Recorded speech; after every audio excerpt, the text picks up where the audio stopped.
হাতে হাতে দা কুঠাৰ লৈ যে খেদিছিল সেই ঢিঙত অসমীয়া খিলঞ্জীয়াসকলক মাটি কাঢ়ি লৈছিল, সেইসকলক এতিয়া পুলিচে ধৰি লৈ আহিছে।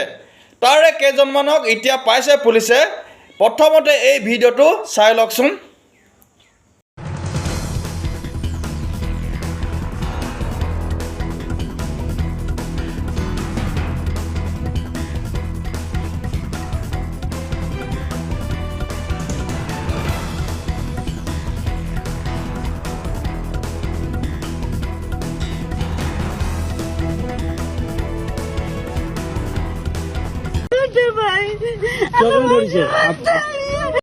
বন্ধুসকল, এইসকলক কি কৰিব লাগে?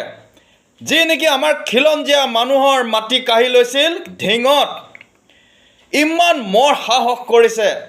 বিজেপি চৰকাৰ থাকোঁতেই এইসকলৰ মৰ সাহস দেখিছেনে?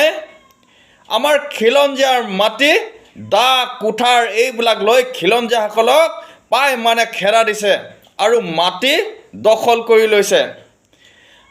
কিমান পৰিতাপৰ কথা চিন্তা কৰক, কিমান পৰিতাপৰ কথা।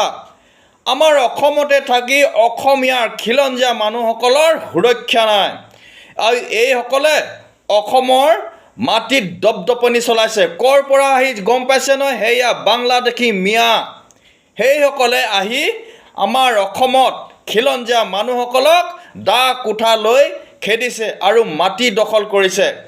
এইসকলক কি কৰিব লাগে বন্ধুসকল? কি কৰিব লাগে? এইসকলৰ উপায় কি আছে? ইয়াৰ বিতৰণৰ কিবা উপায় আছে নেকি? নিশ্চয় আছে। কিয়, কেনেকৈ আছে গম পাইছে নহয়?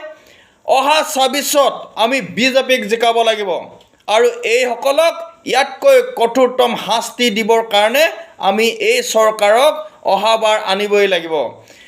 আৰু আমাৰ যি নেকি এই চোৱা চেলিকে থকা এইসকলৰ সেয়া বিৰোধী পাৰ্টীসকলক গম পাইছে নহয়?